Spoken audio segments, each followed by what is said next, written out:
So I was going to talk, talk about my class, how it's organized, and how that led to my motivations to using Achieve. So I tested Achieve this past spring semester in my general chemistry class, and then I'll just sort of say how I used Achieve and kind of talk about what worked and what didn't work, that sort of thing. I am at Northern Arizona University in the chemistry department. It's located here, Flagstaff, Arizona, on the old Route 66, about 2 hours north of Phoenix, and it kind of looks like this. People often think Arizona is just desert and very hot and cactus, but that's what we look like. Snow in the winter. Actually, this last winter we had a especially large amount of snow, so we're up at 7,000 feet in the mountains and the pine trees. So I generally teach the first semester general chemistry class. We call that, what we call it, just Chemistry 151. So it's supposed to be a freshman class mainly, but not exclusively freshmen taking the class. Pretty much everyone takes it. We don't offer like major, non-major, that sort of thing. Most students, the largest population is going to be biology or other sort of pre-med type majors. Also a lot of engineers, other scientists, a few chemistry majors. And one thing that's sort of unusual, which is I think kind of significant into how the class is organized, is that it's a 4-unit class. Most institutions, I think, general chemistry is a 3-unit class, and that's just the lecture. We have an extra recitation that is just an optional extra unit students can take, pass or fail. And the labs, it's completely separate. I really have nothing to do with the labs. We have a separate team that takes care of the labs. So I'm really only talking about the lecture. So it's 4 units, and there's some historical reasons for that predate my being there, and I can't even remember what those were. But that's the situation. So we teach the class in the fall and spring. So just some numbers, just to know what we're dealing with. I looked it up. So in last fall, we had 8 sections in total, I think 4 different instructors. And this class now is always taught in a room where we can go up to 180 students. I think not all the classes were full in the fall. We had about 1,200 students, and then another approximately 900 students in the spring. So we have 5 sections. So we're talking about 2,000 students maybe took the class this year. That's not unique students, by the way, so some might have taken it in the fall and then had to come back in the spring. So going back to the fact is 4 units. So when I started teaching, we would teach 4 hours a week. So we would teach, and it was a very just traditional lecture type class. So I would lecture Monday, Tuesday, Wednesday, and then Thursday was designed for testing. So we would have an exam or sometimes maybe just a short lecture and then a quiz. So the idea was to give students at least some sort of weekly assessment. Then, so about 6 years ago, fall of 2013, it was decided for various reasons that we would go to a more traditional Monday, Wednesday, Friday, 3 hours a week, or a Tuesday, Thursday class. But the students were still getting 4 units of credit for it. So it officially became a hybrid class. And we decided, so we had this extra sort of online hour, what were we going to do with it? And so we decided to go to the flipped classroom model. I think we all know what that is. So the idea was that we would sort of minimize lecturing in class and really focus on problem solving, because general chemistry, a lot of it is really actually just math. It's students kind of solving numerical problems. And so the idea was that hopefully they would come to class prepared, and then we would spend time in class really practicing problems. The way I typically organize it is that I would assign sections from the textbook and also record short 15-minute or so videos before each class. So what I do is I use a Surface tablet and I just sort of record my voice over a PowerPoint lecture, and then I use the Camtasia software and upload that up to YouTube. And I experimented with other formats too, but there always seemed like issues where students couldn't get it to work on their computer or their browser. But I figure every college student can access YouTube, right? So that format seems to work. So that's the idea. As I said, I used Achieve this past spring, and I'll just mention it's what we consider off-sequence, meaning it's a first semester class taught in the spring, and I think I've heard calculus, you see this too, that when you teach your first semester, first semester class in the spring, students don't do so well. It's less motivated students. They've maybe put off the class to the spring, or they started taking it in the fall and dropped or failed or whatever, had to repeat. Just some context the previous year. So one sort of metric we have for evaluating our students' performance is we give a common final exam. So all the instructors all the students in each class, they take it, finally take it, it's at the same time, and it's based on the ACS exams that was mentioned yesterday. It's sort of a standardized test, but we sort of modify. The questions are similar style, but it's our own. And we keep the questions fairly similar semester to semester. I mean, of course, we change the numbers around and scramble the answers so students, in case somehow a student got access to the test. But so we did see, I taught 2 sections in the fall. Those are the averages. You can see it went down a little bit in the spring. That was the previous year. And the classes were taught pretty much the same way, and we used the ALEX system, which I'm going to be mentioning more in a second. These are some systems I have used in the past. I guess what I'll be comparing, Sapling, of course. Most recently, besides Sapling and Achieve, I've used Cengage's MindTap, which is maybe most similar in structure to sort of what Achieve is doing, as well as ALEX. So if you're not familiar with that, it's been mentioned already, but it's really a very different approach from other homework systems. It's adaptive, and actually part of the reason we decided to adopt it was our university got this big grant from the Gates Foundation, and the Gates Foundation had decided that adaptive learning was going to solve everything. So that was going to be the answer to all the problems for student learning. If everything becomes adaptive, it's going to be great. So they gave out some big grants, and our university got one. So we were kind of encouraged to try something adaptive. So we use ALEX. So in ALEX, students they sort of take an assessment to figure out what they know, and then they're given assignments based on sort of what they know. So if a student tests and they know a lot, they go straight to advanced topics. If the system decides they don't know much, they're given a lot of sort of prerequisite material to work on. So the idea is they're given a certain number of questions on a topic. They have to when the system decides they've mastered that topic, then they can move on to the next topic. And sometimes they're reassessed because maybe a student's forgotten something. So maybe a topic they mastered before, they have to come back, and then it makes them study it again. So it's it's rigorous. The idea is it wants to ensure that students learn things and retain the information, but it's kind of harsh, and particularly for some students. We also used just before I say more about ALEX, we used a completely separate textbook. If you're for the chemists, it's Tro. It's one of the market leaders. It's a good book, but it was really disconnected from ALEX. Is now part of McGraw-Hill, but they don't really, since they started out as an independent company, they don't really require it to be integrated with one of their products. And so we used this text. It was a great textbook, but I think for a lot of students, they didn't really see, it was optional to them, and they didn't really see a reason to use it. So that was a downside. We did use iClickers for in-class stuff. So ALEX was basically, it's kind of a flop.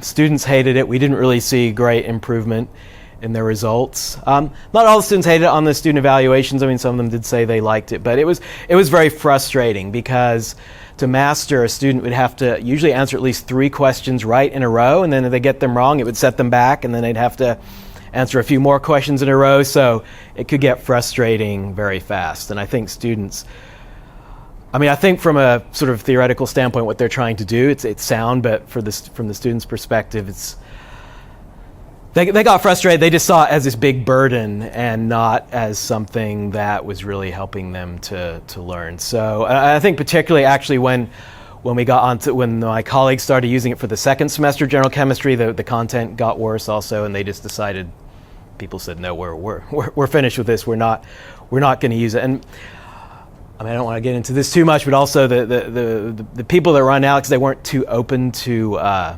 suggestions. That was a problem. We would say, here's something that we think if you change this, it could work a lot better. And they say, oh, no, we have to do it this way. And so that was a little frustrating. Okay, so we were kind of back to square one. And we had used Sapling before, and we decided, let's go back and use Sapling. There were some changes. As mentioned yesterday, so it switched from a Flash to a new HTML5 version.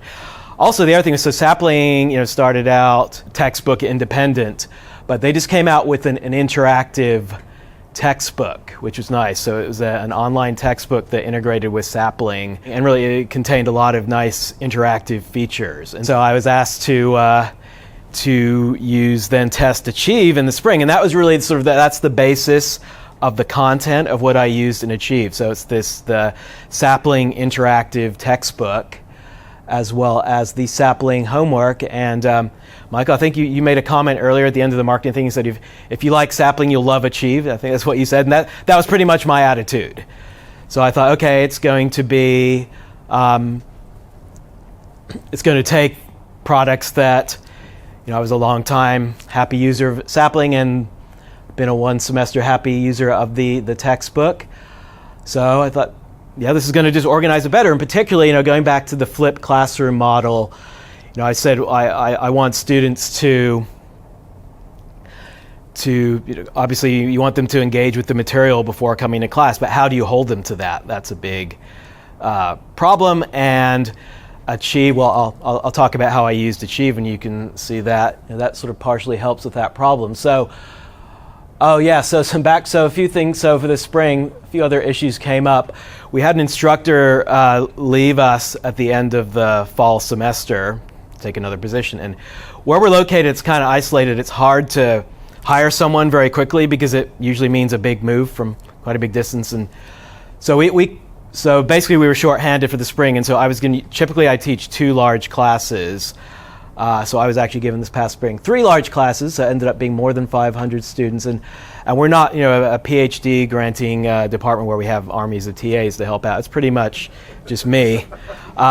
We have some, I know, because some people say, that's no big deal.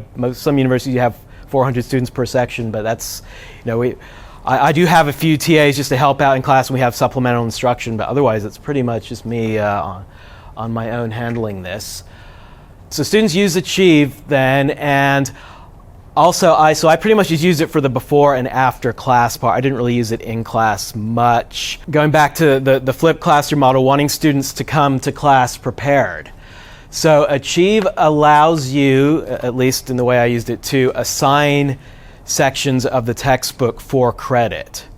So students were getting credit, but really all they had to do was click the link. So I'm sure students figured that out pretty fast, that they could click the link and then close the window immediately, and they're getting the points. I did see some students racing ahead. I think they just wanted to make sure they were getting the points. So I'd see they had points for assignments month in the future. I thought I had limited that by only making these assignments available maybe a few days before, but apparently students found a way around it. That was in the grade book or something. And so typically, depending on the sections, I'd assign one to 3 sections. So this is per class, so before each class. So I do a Monday, Wednesday, Friday class. So I'd have it usually do about half an hour before class start. They would have the pre-lecture, plus there would be a short quiz. And those quizzes were included with the Achieve, and they're modifiable. So it's not like you're stuck with question. If there was so there were pre-lecture quizzes, there were post quizzes, which I didn't use. So it was nice that I could take the quiz that was given, but then I would say, okay, I don't like this problem, can get rid of it. So it was very customizable. Previously, I would do what I called pre-lecture quizzes at the beginning of class by clicker, which I think is maybe a little bit better. In the sense that, I'd see students madly studying just before class for their pre-lecture quiz, so it was nice getting them to sort of engage with the material, but it did take away some class time, so it was nice. I freed up the time having them do a little quiz outside of class before coming to class rather than in class. We have then homework assignments again. So this is based on the sapling homework, and these homework assignments did come pre-made in the Achieve platform, and again, they are customizable. One issue, though, is for some reason you couldn't change the name of the assignments. So they sort of had it ended up being weird. Like there'd be HW4B, which I would give the 5th week or something because it was on Chapter 4 material, so I had to explain to the students, don't just sort of ignore the names. And then I would also have quizzes. So the quizzes I wrote myself, again, from questions from the sapling library. So you did have the ability to create your own assignments. So you could use the pre-built assignments, or you could create your own. So that was nice, and that's kind of all of the instructors we kind of agreed to do. It's I think a relic of what I mentioned, our original format, where we would teach 3 days a week and have a quiz on Friday. So we wanted a quiz. So the quizzes were also from sapling, but didn't give any hints. Students only had 1 attempt. I made it timed, so once they opened it, they only had an hour. To try and make it more like an in-class quiz. Of course, we don't know what they're doing, really when they're taking the quiz. I mean, we talked about the respondus and things like that yesterday. I mean, I know we do have some extreme cases where students are just simply paying someone and giving them their login information, and someone is going in and doing all their work for them. Hopefully that's rare, but we know it does occur. There's probably more. It's more likely the sort of the Chegg thing, just trying to look up answers to questions. So it's not completely ideal, but that's how we did it. So the idea was that the homework, they get a lot of, something really good. If you're not familiar with Sapling, it's good about giving hints and feedback. So the idea is that homework is kind of a learning experience, and then the quiz, it's more like an assessment. Did they really learn from doing those assignments? And so I put the grading. So Achieve actually counted as 34% of the grade, all everything included, the pre-lecture, the homework, and the quizzes. And then what I consider the participation, which we've done with the Chem 101, is 10%, and then exams were 56%. So that's sort of how I broke down the grade. So Achieve did end up counting for quite a lot of the class grade. So things I like. So we saw a little bit, we've seen about the organization of Achieve. You have an overview tab, which kind of shows what's coming up, what's due in the next week, and I think that's really good for keeping students focused, and they can go in and they don't really have an excuse to say, I didn't know that this assignment was due, because once they go and Achieve, it's going to show them anything that's due in the next 7 days. Then you have what's the course planner, and so we saw an example of this yesterday, and by default it's organized by chapter. I actually organized it by week, and so this part is customizable, because I personally I like to organize things by week, because each chapter is not equal, and I think it's good to get students in a routine and have them always have their homework due on the same day, and that way they can't say, well, I didn't know we had a homework due last night. It's like, but it's due every week at the same time. So that part's very customizable. So you have these units, and students are able to see this too. I think the students are mostly just going to the overview to see what's due. So you can create your own assignments using at least in the chemistry case, it's using the question bank from Sapling. Okay, so maybe things different I'd like to see. And by the way, I'll just say, a lot of these are just going to be details. I mean, I think the overall approach is very good. Okay, so again, here is the course planner, and then you can see you've got little arrows, so you can drill down. And so if I wanted to get, say, this is how I would open a section of the textbook. And you can see I had to click on week 1, then I had to click on this section, and I go there, and then if I, say, read that textbook and then close it, it's going to take me all the way back to here again, so then you have to drill down again to get to the next section. And it does make it kind of hard. I mean, I know our aspiration is for our students to sort of read a textbook and read each section. It doesn't make it very easy to navigate and to read the textbook actually like a book. You have to use these individual links. And again, also, it'd be nice I like the idea that you can assign, you can tell students, I want you to read this section before coming to class. It's part of the pre-lecture, part of the flipped classroom. But I mean, they do the way it works now. They just have to click, and they get the point. I'm sure many students, they just want the point, so they're just going to click, and then that's it. So it would be nice to have more interaction that's sort of assessed, given a grade within the text. But again, that's actually what MindTap does. And so, for example, in the Sapling textbook, I don't know if this is true in other for other subjects, but they give these very nice practice problems. So through the text, which I think is good at assessing a student's knowledge, and it says, okay, here's a question. This is just a basic thing from the first section, and then they can see a hint, and then they can check the answer. But this is really, right now, it's just really sort of for students' own, for just kind of self-diagnostic. So that I think that would be, it's already there. It's just a case of making it assignable. So that would be a nice thing. And so there were a lot of technical things going on, and apparently I sort of overburdened the system, because the fact that I had a lot of students and I was assigning all of these, sometimes maybe 4 things every day, and it just filled up the grade book and kind of crashed the whole system. So that became a big issue. This is very slow trying to access the grade book. I had a hard time just kind of downloading the grades in a useful manner. But I think most of those issues, the support was very good in working with me on that.